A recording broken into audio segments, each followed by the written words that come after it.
8वां अध्याय प्रारंभ किया जा चुका है।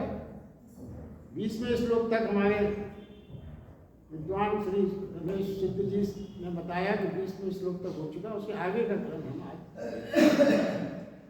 21वें और 22वें श्लोक में भगवान कहते हैं इस अक्षर नामक अव्यक्त भाव को परम गति कहते हैं। उसे प्राप्त होकर फिर प्राणी पीछे नहीं आते, वह मेरा परम धाम है। जिस परमात्मा से जगत परिपूर्ण है वह परम पुरुष अनन्य भक्ति से प्राप्त होता है।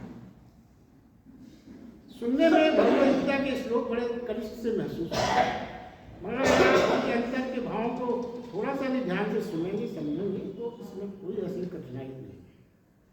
देखिए, इसमें ये कहा गया अक्षर नामक अव्यक्त भाव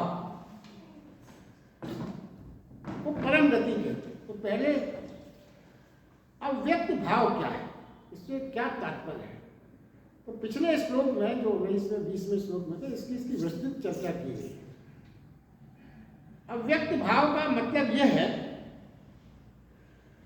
कि भगवान में इस सृष्टि के से संबंधित हर प्रकार का भाव उनमें समाविष्ट है, जो अव्यक्त है, मतलब दिखता नहीं है।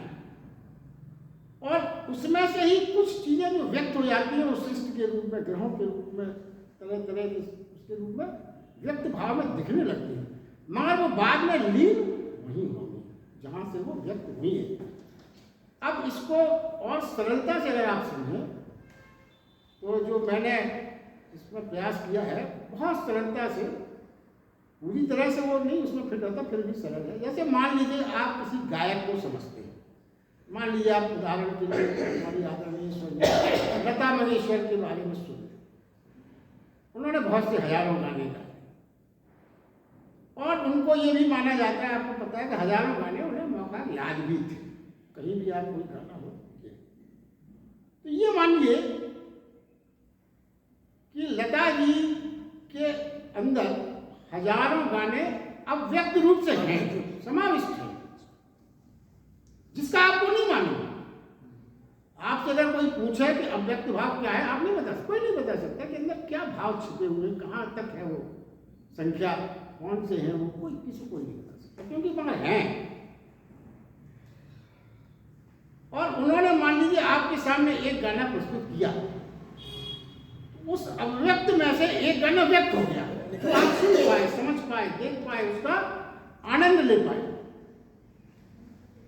अब वो गाना जो व्यक्त हो गया, इसकी वजह से आपको क्या क्या भाव मिले, आनंद के, नाचने के, गाने के, रो भी सकते हैं आप उनका गाना सुन के, कोई गंभीर गीत होगा। उसके बाद क्या होगा कि वो गीत जब आपने उसका सब आनंद ले लिया हर तरह से, तो फिर वो ऐसा नहीं है कि उनके कंप्यूटर में जो गाने फिट हैं अंदर वो बाहर आ जाएंगे, फिर उसी में लीन हो जाएगा गाना, फिर वहां जाएगा। इसको आप परिकल्पना करें, भगवान का भी ऐसा ही है। भगवान के अंदर सारे अव्यक्त भाव छिपे हुए हैं, उसमें से कोई कुछ थोड़ा सा, क्योंकि पृथ्वी एक नहीं है, पृथ्वी की ब्रह्मांड की जो परिकल्पना और वैज्ञानिकों ने भी कहा ऐसी न जाने कितनी पृथ्वियां ब्रह्मांड में है, न जाने कितने सूर्य ब्रह्मांड में है, न जाने कितने चंद्र ब्रह्मांड में है, और वो सब कहां से व्यक्त हुए हैं? भगवान परमात्मा के अव्यक्त से ही व्यक्त हुए हैं। और इसके बाद जब प्रलय के बाद की जो स्थिति बनेगी तो ये सारी व्यक्त जो हुआ है वो उनमें पुनः लीन हो जाएगा। ये है अव्यक्त का मतलब।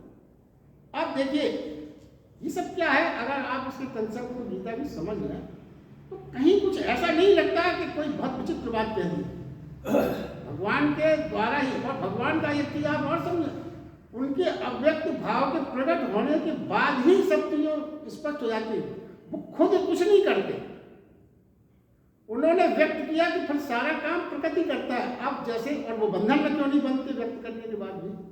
उनके गाने से सुन के आप रोने लगे तो आपके रुलाने में उनका क्या रोल है? लता जी ने आपको थोड़ी रुलाया, तो आपके रोने का जो फल है वो उनको नहीं मिलेगा। मिलेगा क्या? नहीं मिलेगा, क्योंकि वो डायरेक्टली इन्वॉल्व नहीं है, उन्होंने तो अनासक्त भाव से सुना दिया। अब आपके ऊपर उसका प्रभाव पड़ा। ऐसे ही संसार में जो भी काम होते हैं अच्छे हम करते हैं, रोते हैं, दुखी होते हैं, कभी प्रसन्न होते हैं, तो वो देखने में तो ये लगता है कर्म हो रहा है, मगर उसके कर्म का सृष्टा तो वही है। कहते हैं कि मैं सब में ही हूं, मगर बंधन उनको नहीं होता, बंधन आपको होता है। ये कंसेप्ट है गीता के, जो अपन को समझना। अब देखिए इसके बाद वो कहते हैं परम गति। उन्होंने कहा अच्छे व्यक्त भाव से परम गति कहते हैं इसको। अब देखिए परम गति को समझें, परम गति से क्या मतलब है। अपन खाली गति जानते हैं, परम गति लगा दिया गया तो कोई विशेष बात होगी। भगवान ने एक भी लाइन या एक भी शब्द अनावश्यक नहीं कही। देखिए पहले हम गति को समझें, तब परम गति अपने आप आपको समझ में आ जाएगी। गति क्या है? देखिए गति इस संसार का स्वभाव है। गति संसार का स्वभाव है।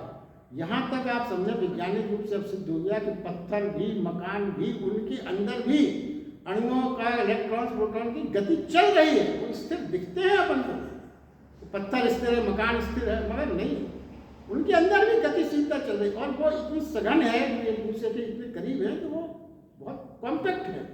वो अणुओं की कॉम्पैक्ट होने की वजह से ही वो इस पत्थर के रूप में दिखाई पड़ते हैं। तो क्या है, और जो देखिए, और इसके आगे अगर हम और चले आप, तो पृथ्वी भी अपनी कील पर सूर्य की परिक्रमा कर रही है, सबको पता। मतलब वो भी, पूरी सृष्टि भी, पूरी पृथ्वी भी गतिशील है। वो सूर्य की परिक्रमा अपनी कील पर कर रही है। मगर होता क्या है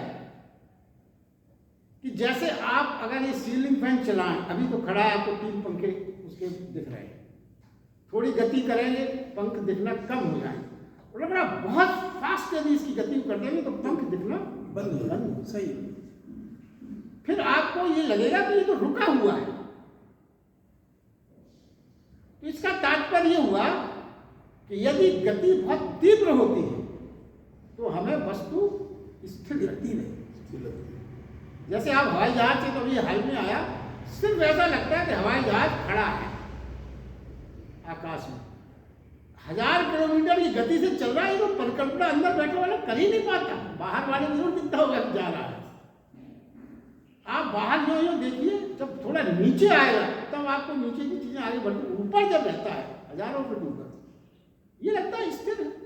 तो इतनी तीव्र गति है उस समय उसकी कि आपको वो स्थिरता महसूस होगी। अब देखिए इस सूत्र को समझें कि जहां गतिशीलता हो, अभी सिर्फ गति के बारे में समझें, वहां दौड़ होगी और कोई विश्राम उपलब्ध हो ही नहीं सकता। दुनिया में अपन को विश्राम क्यों नहीं है? क्योंकि अपन गतिशील है। काय मोह माया चीजों के प्रति अपना जो आकर्षण है, उस आकर्षण के कारण जो जीवन में दौड़ चल रही है, जो गति चल रही है, तो इसका तात्पर्य यह हुआ कि गति जो है हमारे सारे तनाव का और थकान का कारण है। विश्राम उपलब्ध हो ही नहीं सकता। फिर समझा है कि परम गति का स्वभाव तो विश्राम का है, जो अपन ने समझा है। परम गति यानी परमेश्वर की गति, तो वहां तो टोटल विश्राम है। ये कैसा विरोधाभास से सूत्र बन जाता है। परम गति जब ही प्राप्त हो सकती है हमको, जब आपका चित्त विश्राम की अवस्था, मतलब मोह माया आकर्षण समाप्त हो जाए, कोई दौड़ उस तरफ ना हो, तभी तो परम गति मोक्ष प्राप्त होगा। यदि आप वासनाओं कामनाओं के साथ दौड़ते रहेंगे तो वो परम गति कैसे होगी? तो परम गति में तो विश्राम की अवस्था है। फिर क्या होगा, समझना क्या है इसमें, ये कैसी बात है, विरोधाभास सा लगता है। तो इसके आगे की चीज समझना पड़ेगी, जिसमें रहस्य छिपा हुआ है। गति में जो रहस्य छिपा हुआ है, हमें एक सिद्धांत सबको महसूस होता है, अपन ने देखा भी है। हर गति तभी होगी जब वो किसी स्थिर के सहारे पर टिकी हो। कोई भी गति तभी संभव है जब उसको कोई ना कोई ऐसा सहारा वो पकड़े हुए हो जिस सहारे में गति ना हो।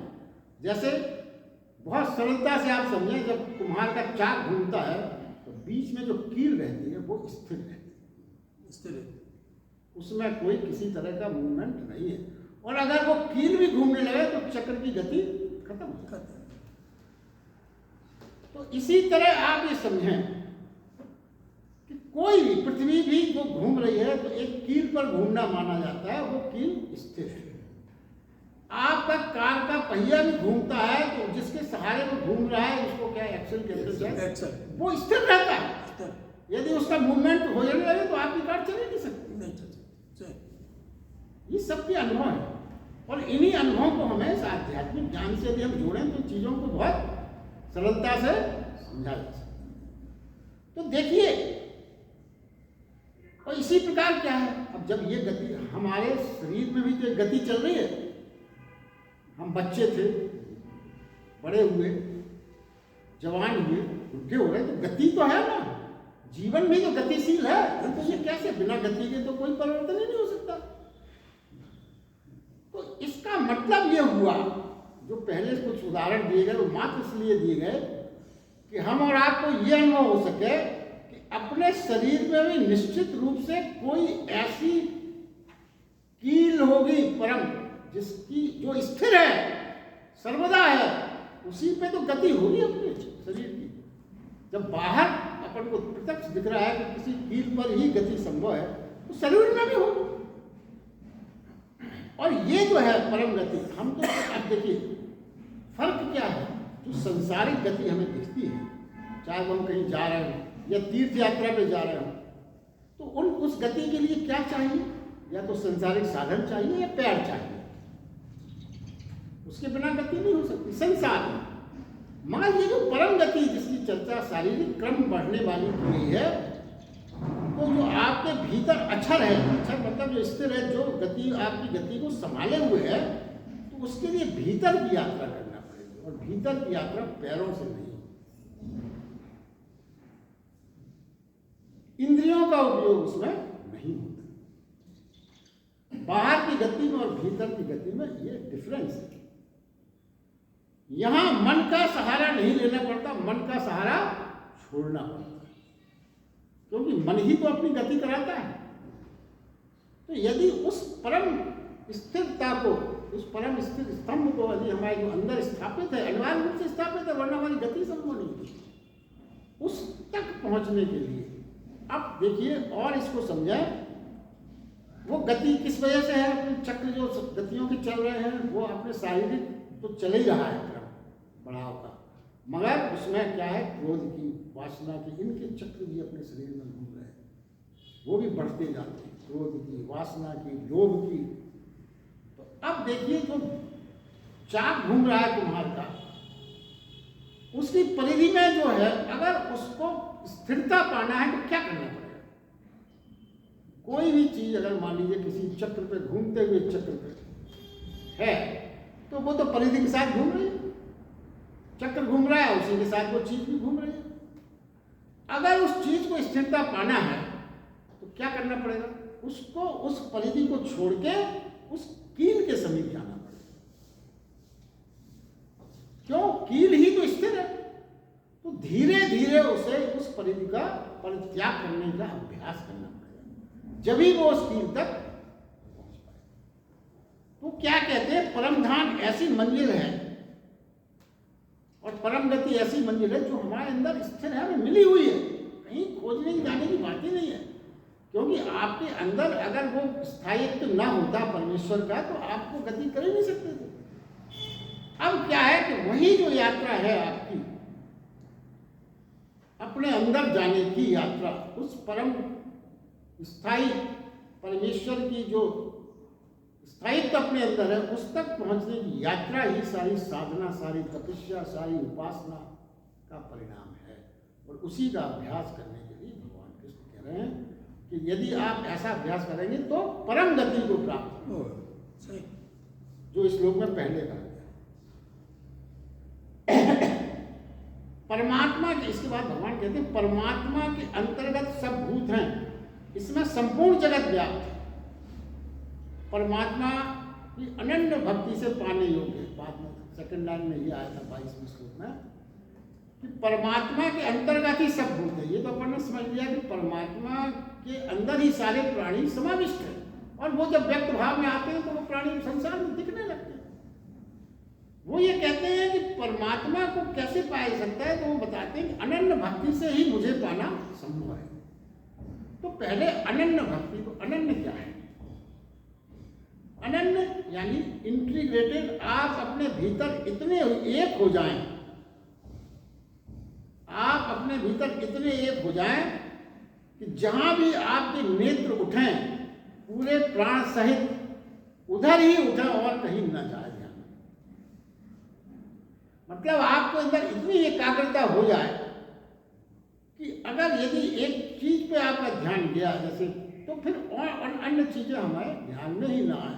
इसका मतलब अगर एक सहारा है उसका, तो उस सहारे के अतिरिक्त उस हमें और कहीं से भी कुछ प्राप्त हो सकता है, ये भाव जीवन में ना आए। मगर आप अपना देखिए क्या होता है कि हम मंदिर में जब शीश झुकाते हैं तो वो ये कहते हैं कि जब मंदिर में आप शीश झुकाते हो तो अनन्य भाव से अन्य चीजों से आपका ध्यान हट जाना चाहिए। मगर अपनी क्या स्थिति है कि जब अपन शीश झुकाते हैं, कोई मंत्र पढ़ते हैं, तो इस बात पे अपना ध्यान फौरन चला जाता है कि कोई पीछे नहीं है या बगल में कोई आया। जैसे ही अपन को ये आभास होता है कोई बगल में है, तो अपने मंत्र बोलने की और अलर्ट होने की क्षमता अपने आप ऑटोमेटिक होने लगती है। इसका मतलब आपका ध्यान पूरी तरह से यहाँ नहीं है। सूक्ष्म कमजोरियों का जब तक अपन ध्यान नहीं करेंगे, अपन समझेंगे अपन सब सही कर रहे हैं, सही नहीं हुआ है, सही नहीं, क्योंकि आप अलर्ट हो गए, आपका मंत्र उच्चारण और थोड़ा तेज हो गया कि सामने वाला पीछे वाला सुन ले। साधक बहुत बड़ा है, छोटा नहीं है, छोटा न माने हमको, मंत्र हम बहुत शुद्ध बोल रहे हैं, बड़ा अच्छा बोल रहे हैं। जहां ये भाव पैदा हुआ तो फिर आपकी सारी साधना जो परमेश्वर की तरफ लगी थी वो समाप्त हो गई, वो दिखावा हो गया, का पोषण हो गया। कितनी छोटी छोटी बातों से फर्क पड़ जाता है। इसीलिए हम अपनी साधना का फल नहीं पाते, दोष भगवान को देते हैं और जो कमियां हैं उसकी तरफ देखते नहीं, पता ही नहीं चलता, स्वाभाविक रूप से हो जाता है। और देखिए भगवान ये कहते हैं कि जितना अपन इस स्थिति में रहेंगे यानी परमात्मा से इनकार करेंगे, उतना हमारे अंदर खालीपन पैदा होगा, रिक्तता। वास्तव में आंतरिक रिक्तता के भरने के तमाम साधन अपन सोचते हैं, मगर किसी साधन से आंतरिक रिक्तता पूरी नहीं की जाती।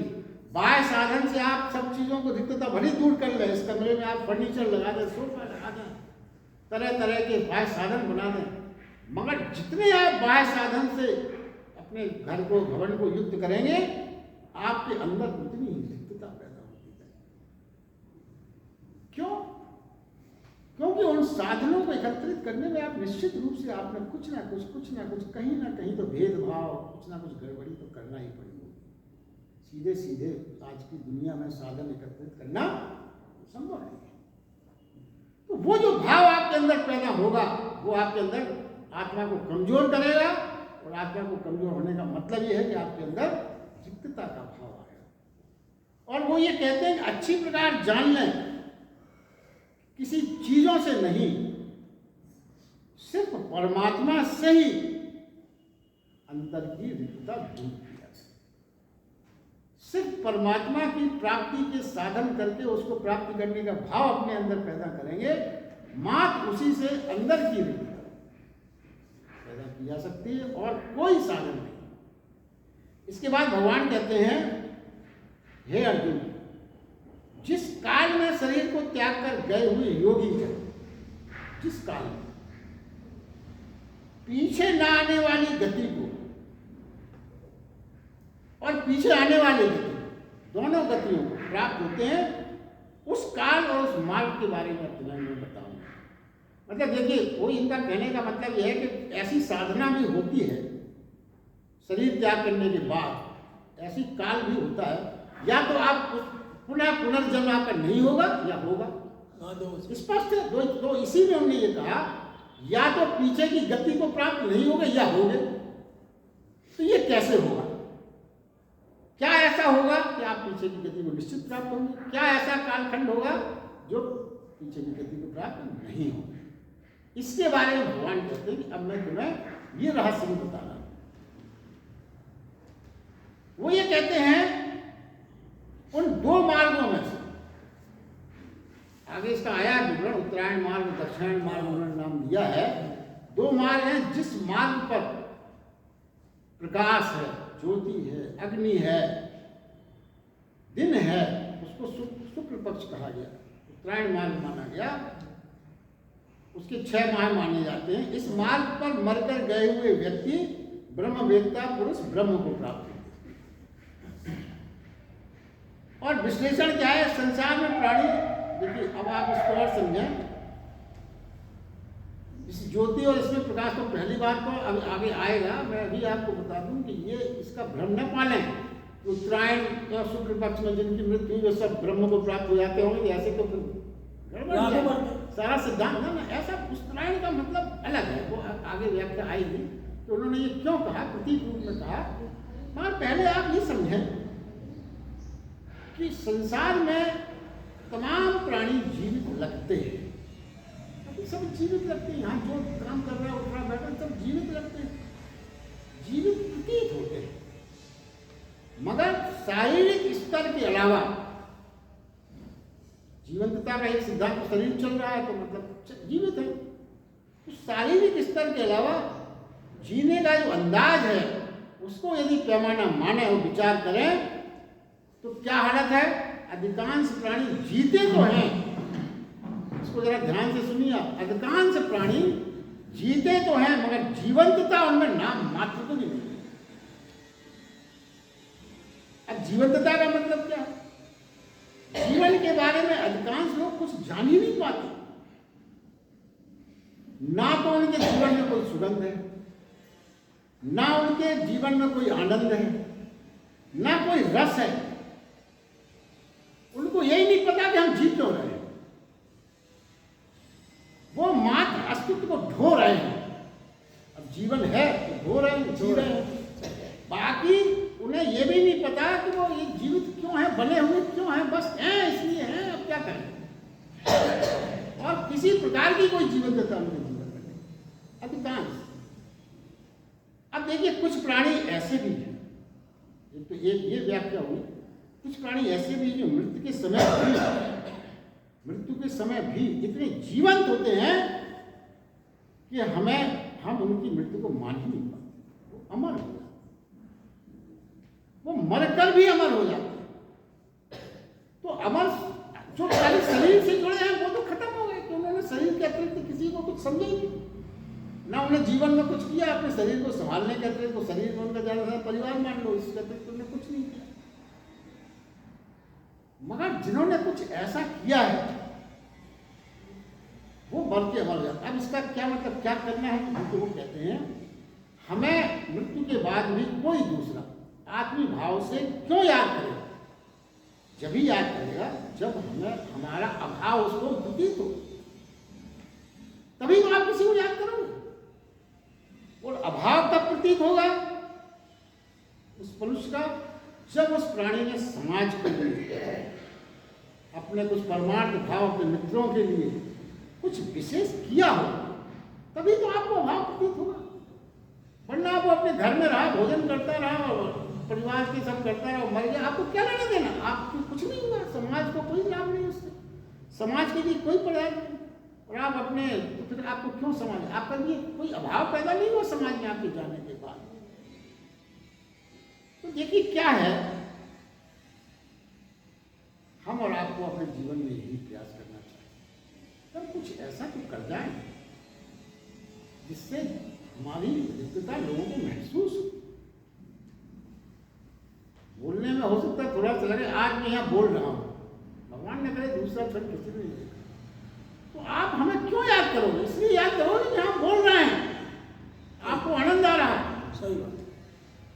आप यहाँ आ रहे हो, भगवत गीता का आनंद ले रहे हो, और भगवत गीता को दूसरों को आप जाके आनंद देते, इसलिए आप कुछ परमार्थ के काम ही तो कर रहे हो। तो इसका चर्चा होगी, इसके बारे में लोगों को प्रभाव फैलेगा। और ये गाना भी जो आपने सुना होगा कि अपने लिए जिए तो क्या जिए, ये दिल को जी जमाने के लिए। सही है। ये गाने में बड़ा भाव छिपे हुए हैं। तो कृष्ण भगवान ये कहते हैं, कृष्ण भगवान अब इस श्लोक में हमको मृत्यु की कला बता रहे हैं। मृत्यु करना भी, अपन दुनिया की कला तो अपन बड़े सब कहते हैं, कैसे खाना है, क्या स्पीच बनना, यूट्यूब में देख के खाना पकता है, ड्रेस डिजाइनर के यहाँ से तरह तरह के कपड़े की डिजाइन अपन ध्यान देते हैं, घर की सजावट के लिए इंटीरियर डेकोरेटर्स ढूंढते हैं, सारी कलाओं का समावेश ही तो जीवन में सुख लाने के लिए अपन करते हैं। मगर जो अनिवार्य है मृत्यु, उसमें क्या कला छिपी हुई है कि हम अपने मृत्यु को सुखद बना सकें, इसको भगवान कृष्ण आपको बता रहे हैं। क्योंकि उन्हें पता है कि आप उस कला के बारे में कुछ सोचोगे, क्योंकि आपको उसके बारे में सोचना ही नहीं चाहिए। मृत्यु के बारे में सोचना भयावह लगता है, क्यों सोचे? जितनी देर ना सोचो उतना सोचे, सोचते ही सब मूड खराब हो जाएगा। सही सोचना ही नहीं है। और कहते हैं जब तक आप मृत्यु के बारे में नहीं सोचोगे, जब तक आप उसकी कला के बारे में क्यों ध्यान दोगे? तो रहस्य क्या है? मृत्यु के क्षण बड़े निर्णायक क्षण, मृत्यु के क्षण बहुत निर्णायक क्षण है जीवन के, उसके प्रति सचेत रहना चाहिए। वो कहते हैं यदि वह क्षण वासना से, कामना से, विचारों से भरा होगा तो आपको मरकर भी वापस आना पड़ेगा। क्यों? वासना, कामना, इच्छाएं आपकी पूर्ति नहीं हुई। अंतिम समय की जो आपकी इच्छाएं उसको भगवान भी पूरी करता है, संसार भी पूरी करता है। पूछा जाता है भैया अंतिम इच्छा क्या है? आपने अपनी अंतिम इच्छा भगवान के सामने अप्रत्यक्ष रूप से प्रकट कर दी, तो भगवान फिर क्या करेगा? उस सारी इच्छाओं को पूरी करना वरदान देगा। तो वो होनी कैसे पूरी? उसके लिए जीवन दूसरा चाहिए, समय दूसरा चाहिए, बोले कैसे आपकी इच्छाएं पूरी होंगी? और अपन सोचते हैं, भगवान से कहते हैं बस एक जन्म दे दे, मैं सब पूरी करके अगली बार और इच्छाएं और प्लस हो जाती है, माइनस। और वो चक्र जो है चलता रहता है। और क्या है? ऐसे क्षण में प्राणी जब उसके भाव पूरी तरह से शुद्ध हो, निर्विकार हो, कोई विचार ना हो, कोई कामना ना हो, कोई तृष्णा का एक कण भी, सूत्र भी ना हो उसके अंदर, ऐसे क्षणों में जो प्राणी मरता है वो फिर संसार में वापस नहीं आता। अब देखिए, कहने में ये लगता है कि कैसे मरेंगे, तो सिद्धांत कितना वैज्ञानिक सिद्धांत है, इसमें कोई ऐसी बात गीता में भगवान कृष्ण ने कही जो समझी ना जा सके। इसलिए मैं ये मानता हूं, अगर गीता से कनिष्ठ माना जाता है, गीता से सरल कोई बात ही नहीं है, क्योंकि ये सत्य है, मगर उसको सत्य को समझने में थोड़ा सा समय लगता है। मौत सागर, गीता का समुद्र में सागर अनन्य है, मगर आपको डुबकी लगाना पड़ेगा, मोती खुद खोजना पड़ेगा।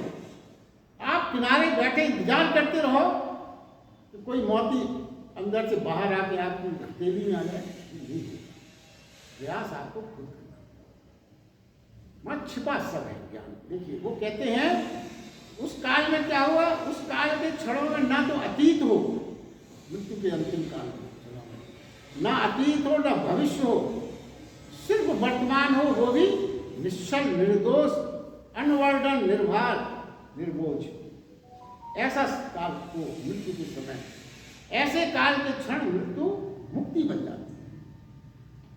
यदि आप इस भाव, ये कला सिखा रहे हैं, मोक्ष फिर वापस नहीं लौटने का उपाय ही नहीं रहता। श्री कृष्ण इसी मृत्यु की कला की बात कर रहे हैं। जो मृत्यु की कला बताई जा रही है, मोक्ष की यही भाव है।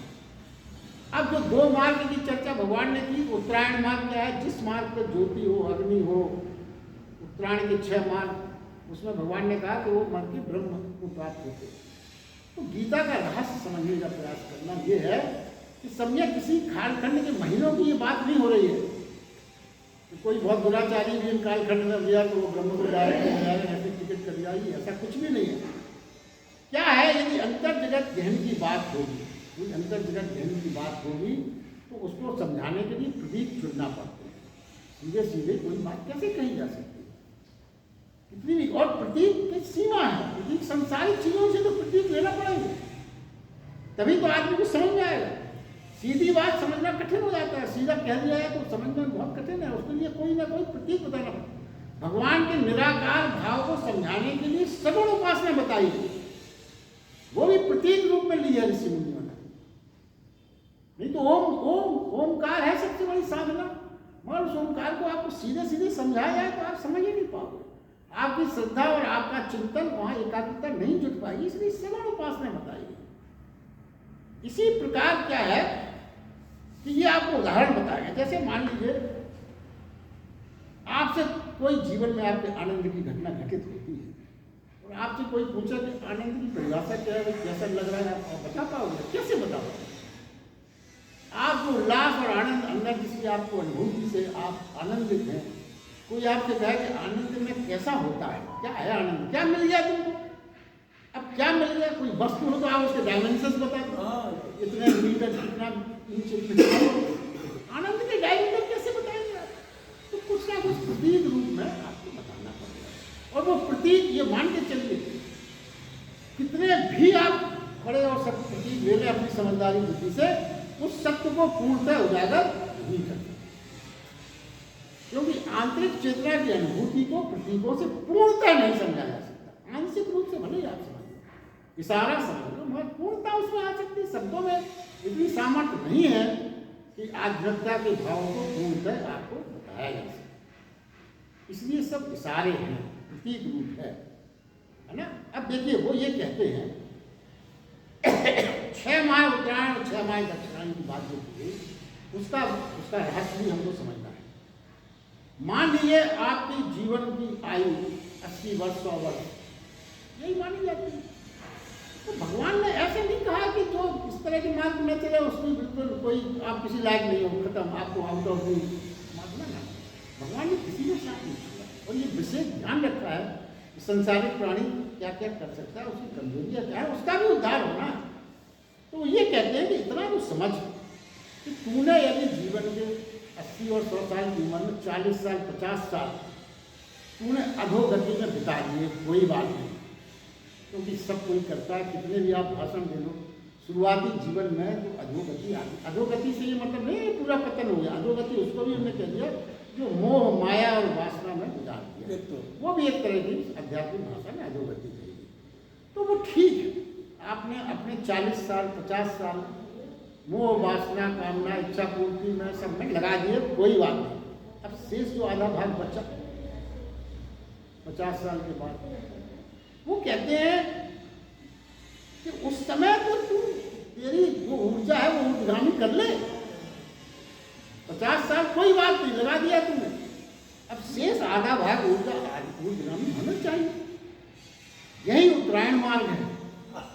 और जो आपने शुरू में किया वो दक्षिणायन मार्ग नहीं है, कोई 60 और महीने नहीं। आपने आधा जीवन अपना 6 माह दक्षिणायन में गए, तो चलेगा दक्षिणायन में। अब जो शेष बचा उत्तरायण तो कर, अब करेगा नहीं तो। और क्या है, यदि ये आपने ना किया, मतलब उत्तरायण की जो आधा समय बचा उसमें भी यदि आपने गति को न संभाला, तो आप फिर दक्षिणायन में मानी जाएगी, क्योंकि आपने शुरुआत जो दक्षिणायन की था उसी में स्थिर हो, बने हो उसी में, तो फिर आपकी मृत्यु दक्षिणायन में होगी।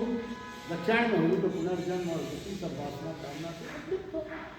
तो क्या कहते हैं कि उस समय जो आपने ऊपर की गति की, उत्तरायण मार्ग की गति जो जीवन में आपको बताई जा रही है, वो प्रकाश की गति है, प्रकाश स्वरूप की गति है, उज्ज्वलता की गति, उसी को शुक्र पक्ष कहा है, उसी को शुक्र पक्ष कहा है। ये छोटे छोटे रहस्य देखिए। और इसके बाद दक्षिणायन मार्ग में क्या है, ये तो उत्तरायण मार्ग में, दक्षिणायन मार्ग है जिस मार्ग में धुआं धुआं है, रात्रि है, अंधेरा है, भटकाव है, वो दक्षिणायन मार्ग के 6 माह हो। वासना कामना लोभ से आप विकसित है उस मार्ग। अब एक बात जो यहाँ पर समझने की ये है कि मान लीजिए कोई दक्षिणायन मार्ग में चल रहा है, और दक्षिणायन मार्ग में चलते चलते भी यदि वो साधना में और उपासना में अपना जीवन लगा देता है, तो उसकी मुक्ति का क्या कोई उपाय नहीं है? चले, ये प्रश्न है।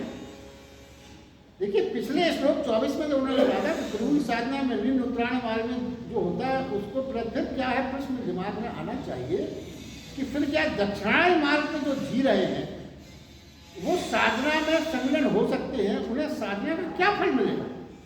मान लीजिए हमने अपने घर की सारी लोभ मोह सब किया, उसके साथ हमने अपनी साधना उपासना भी जारी रखी, जो अधिकांशतः हम लोग करते हैं। ये जो अपन यहाँ कर रहे हैं ये इस तरह की साधना ही तो है, तो क्या हमें कोई फल नहीं मिलेगा? हम अपने चक्रों में भी फंसे हैं, घर के परिवार के, उसको भी सुलझा रहे हैं, ऑफिस में भी जा रहे हैं, पेशी भी अटेंड कर रहे हैं, घर की सुरक्षा भी कर रहे हैं, प्रॉपर्टी, तो हम उसके बाद साधना भी करें तो क्या हमारे लिए कोई फल नहीं? व्यर्थ है, सब छोड़ दें। भगवान कहते नहीं ऐसा नहीं, उसके भी मार्ग उन्होंने बताया। देखिए उसको इस तरह से समझाया गया है, समझने का अपन प्रयास करते हैं। हर प्राणी के अंदर एक सशक्त ऊर्जा होती है, सब मानते हैं। उसका सारा जीवन, हमारा सारा जीवन इस बात पर निर्भर करता है कि हम उस ऊर्जा का कैसा उपयोग करते हैं। सारा जीवन इसी पर निर्भर करता है। उस ऊर्जा के उपयोग, अब उस ऊर्जा के उपयोग किस तरह के हैं, कैसा हमें उपयोग करना चाहिए। तो भगवान ने बताया कि ऊर्जा उपयोग करने के 3 मार्ग हैं। 3 तरह से आदमी, 3 तरह के उपयोग में सारा सृष्टि के सब प्राणी आ जाएंगे। तो पहला क्या है? पहला है वो ऊर्जा का बहिर्गमन। इसका क्या है? एक मार्ग ऐसा है जहां ऊर्जा को विभिन्न संसारिक भोगों में, वासना में, निरर्थक कृत्यों में लगा देता है और ऊर्जा शरीर से बाहर रहती है। अधिकांश का यही हो रहा है समाज में, मगर अपन उसकी विश्लेषण को अपना विषय नहीं है। ऊर्जा के मार्ग, 3 मार्ग बताए गए। पहला मार्ग आप ये समझ लीजिए कि ऐसे प्राणी जो ऊर्जा को संसारिक भोग वासना में लगाते रहते हैं, उनकी ऊर्जा बाहर की ओर प्रभावित रहती है। दूसरे लोगों का तो आपको बताया कि जो ऊर्जा अपनी ऊर्ध्वगामी रखते हैं, मतलब जिनका चिंतन परमात्मा की ओर स्थापित हो गया, साधना और तपोबल से उन्होंने अपनी ऊर्जा को ऊर्ध्वगामी रखा, मतलब वो परमात्मा की ओर की यात्रा में अग्रसर। इसको उन्होंने उत्तरायण खंड कहा, जो इस तरह की साधना में करते हैं। तो उनकी तो कोई बात ही नहीं है, उनकी समर्पण शरणागति संपूर्ण रूप से हो गई, उनको वापस नहीं लौटना है। मगर अब क्या है, इस प्रकार जो ऊर्जा का बहिर्गमन कर रहा था, अधोगति में लगा हुआ था, यदि वो दक्षिणायन मार्ग में रहता हुआ मात्र अपनी ऊर्जा का बहिर्गमन रोक ले, वो करे सब वही काम जो दक्षिणायन मार्ग में हो रहे हैं, मगर साधना के कारण वो जो ऊर्जा का बहिर्गमन हो रहा था, उस साधना का उपयोग मात्र उस साधना उपासना के लिए लगाना शुरू कर दे। वो कैसे होता है? कुछ ऐसे संकल्प आदमी, हठयोग, हठयोग जो बात आई है अध्यात्म में, हठयोग संकल्प से ऊर्जा का बहन कहीं लोग रोक दे। तो पूरी तरह से उत्तरायण मार्ग में नहीं जा रहे, क्योंकि उत्तरायण मार्ग में तो अलग तरह के भाव रहते हैं। उन्होंने हट से, संकल्प से, अहम से मार उन्हें रोक तो लिया, फिर वो अपनी ऊर्जा का बहिर्गमन नहीं रोक रहे, लगे सब उन्हीं कामों में, मगर उनकी साधना इतनी सशक्त नहीं हो पाती। देखिए, उन कमजोर लोगों के लिए है, जिसमें अपन कई लोगों को शामिल कर सकते हैं, उनकी साधना तो होती है मगर इतनी सशक्त नहीं होती कि वो अपनी ऊर्जा को ऊर्ध्वगामी कर सके। रोक तो लेंगे, वो बहिर्गमन क्या रोक लेंगे, बाहर जाना रोक लेंगे, मगर ऊपर जाने का संभावना नहीं है। फिर ऊर्जा का परिवहन शरीर में होता है। अब जब ऊर्जा तो रहेगी तो ऊर्जा फिर क्या हुआ, बाहर नहीं जा रही, ऊपर भी नहीं जा रही, तो उस शरीर में परिवहन उसका चलता रहेगा। तो फिर क्या होगा, ऐसा व्यक्ति, भगवान ने ये कहा है कि जीवन में सुख तो पाएगा, आनंद तो पाएगा, मगर मोक्ष नहीं। तो आनंद से प्राप्त से उनका तात्पर्य क्या है कि आनंदित जीवन तो जिएगा वो, मगर उसे स्वर्ग की सुख प्राप्त होंगे। मगर वो सुख के प्राप्त जो है, जो पुण्य के बैलेंस बने, वो जब अकाउंट पूरा हो जाएगा तो पुनः वो संसार में। ये अपन ने कई बार इसके विश्लेषण में व्याख्या की है कि जितने पुण्य यदि आप सुख में के कारण, सुख में जीवन व्यतीत करने का कारण है पुण्यों का अर्जन, मगर आप सुख व्यतीत करते करते उन पुण्यों का क्षय करते हो। जैसे आपने बैंक में अपने काफ़ी पूंजी इकट्ठी कर ली और फिर आपका तरह तरह के कामों में आपने उसको खर्च करना शुरू किया, तो वो आनंद दिया उसने आपको उस पैसे, मगर जिस दिन आपका वो बैंक अकाउंट शून्य हो गया, सारे आनंद खत्म हो गए। फिर आपको उसको अकाउंट बढ़ाने के लिए फिर श्रम करना पड़ेगा। श्रम करने का मतलब फिर से आपको पुनर्जन्म में आपको आना पड़ेगा। ये बहुत सरलता से बात समझी जा सकती है। तो मनुष्य की प्रवृत्ति क्या है। और फिर देखिए एक बात और भी है, इस मार्ग से भी वो उत्तरायण का मार्ग पा सकता है। तब वो रहस्य भी समझ लीजिए, सुख की प्राप्ति करते करते करते करते करते करते मनुष्य के जीवन में कुछ ऐसे क्षण आ जाते हैं कि वो सुख भी उसको उबा देता है। अत्याधिक सुख भी ऊब पैदा करता है। ये मनुष्य का स्वभाव है। और अगर इसका संभावना अगर हमारे देश में, हमारे समाज में कम है, अमेरिका और वेस्टर्न कंट्री में जाइए, वो सुख से उबे हुए। आज जिनसे डेडिकेटेड भाव से अपन इस्कॉन से नहीं जुड़ पाते, वहां जुड़े हैं लोग। क्यों? क्योंकि वो सुख से उब गए, उन्हें वो सुख ने उबा दिया, वो बाहर आना चाहते हैं सुख से, तो सुख भी उबा देते हैं। मनुष्य की प्रवृत्ति क्या है, देखिए, मनुष्य की प्रवृत्ति इतनी है कि जो कारण ये है, ये भाव है, क्यों हम चीज़ों के प्रति आकर्षित होते हैं, कि हमें ये भाव रहता है कि इसमें हमें रस मिलेगा। आकर्षण जब ही होगा, आकर्षण जब ही होगा जब मिलने पर सुख की कल्पना हमें होती है कि ये चीज़ मिल जाएगी तो हमें सुख होगा। यही तो आकर्षण है। हमें किसी चीज़ से मिलने से हमें सुख मिलने की संभावना लगती है, यही तो आकर्षण का कारण है। और अगर हमें ये लगे इसके मिलने से हमें कोई सुख नहीं मिलेगा तो हमारा आकर्षण क्यों होगा? तो क्या है, उसकी जो मीठी मीठी कल्पना करते हैं उन सुखों की, उन सुखों की कल्पना में हमारा चित्त रहता है, मिलन की प्रतीक्षा में रस है। अब आप देखिए, जीवन का मौलिक सिद्धांत है, मिलन की प्रतीक्षा में रस है, सुख है, और ये दुख रहता है जीवन में हमेशा कि ये मिलने में विलंब क्यों हो रहा है, बेचैन हो जाती है। अरे भाई, इसमें तो इतना सुख है मगर देर क्यों लग रही, दौड़ो और प्रयास करो ये सुख मिल जाए। मगर बड़ा आश्चर्यजनक है मनुष्य का जीवन, इस दुख से भी बड़ा दुख तब होता है, ये दुख है आपको नहीं मिल रहा है, इसका दुख है आपको, मगर इससे भी बड़ा दुख तब होता है जब हम उस चीज को पा जाते हैं, फिर हमें अपनी पाने की सारी कल्पनाएं भूलता लगने लगती। अरे इसको पाने के लिए हम इतने परेशान थे, बेचैन, सारा सुख समाप्त हो गया। उस काल में हमें सब भूलता ही नहीं। क्या है, दूर से जितना आकर्षण उसमें लगता था, पाने पर वो व्यर्थ लग गया। कितना भी अच्छा वो था, लगता है ना पाते तो ज्यादा अच्छा था, कहाँ हमने अपनी पूरी ऊर्जा पूरा श्रम इसमें नष्ट कर दिया ये पाने के लिए। पहले पता होता है कि इसकी असलियत ये है तो हम कभी ना प्रयास करें। मतलब अब वो दुख, वो पाने ना पाने के विलंब के कारण जो दुख था, उससे बड़ा दुख अब हो गया पाने के बाद, क्योंकि फिर आपको अपना पूरा लगता है पूरा जीवन नष्ट कर दिया हमने इस पाने के। जब ऐसा भाव पैदा हो जाएगा तब फिर वो दक्षिणाय मार्ग का व्यक्ति जो ऊर्जा का ऊर्ध्वगमन नहीं कर पा रहा था, वो ऊर्ध्वगमन करने में सक्षम हो जाता है। सबकी प्रवृत्ति है। देखिए, रविन्द्रनाथ टैगोर ने एक छोटी सी कहानी लिखी थी, वो हम करके आज की बात समाप्त करेंगे, समय काफी हो गया। रविन्द्रनाथ टैगोर कहते हैं कि मैं परमात्मा की पाने के लिए बहुत बेचैन था, बहुत मैंने साधना उपासना की, बड़ा रस था परमात्मा को पाने में, ये हो जाएगा वो हो जाएगा, मेरे दिमाग में बहुत सुख की कल्पनाएं थी। और एक दिन मेरी साधना उपासना पूर्ण हो गई, मुझे भगवान का पता चल गया कि इस घर में भगवान रहता है। मैं उस दरवाजे तक पहुंचा, मैंने अपने जूते भी उतार लिए कि उसकी आहट से ऐसा ना हो कि भगवान इधर उधर हो जाए, कहीं इधर उधर न चले जाए, कोई आ रहा है तो भगवान अंतर ध्यान हो जाता है। ये भी सुना था, कोई आहट नहीं करना है। आहट करना कहते वो खुद पहुंचे दरवाजे के पास, फिर बोले मैंने कुंडी सोचा खटखटाऊं, फिर मुझे एकदम ये लगा यदि मैंने कुंडी बजा दी और भगवान आ गए तो फिर उसके बाद क्या करूँगा? जो खोज में और जो तमाम तरह की खोज का जो आनंद मेरा था तो परमेश्वर मिलेगा, मेरा ये काम बंद हो जाएगा, वो देख लूँगा, फिर मैं करूँगा क्या? मुझे लगा कि ये तो बड़ा गड़बड़ हो जाएगा, मेरा तो पूरे जीवन का रस ही, मुझे कुछ काम ही नहीं बचेगा, मेरा पूरा जीवन इसी में तो लगा करना है। तो फिर मैंने वो कुंडी धीरे से छोड़ दी, जूते धीरे से उठाए और फिर मैं वापस आ गया और पुनः आके भगवान को खोजने लगा।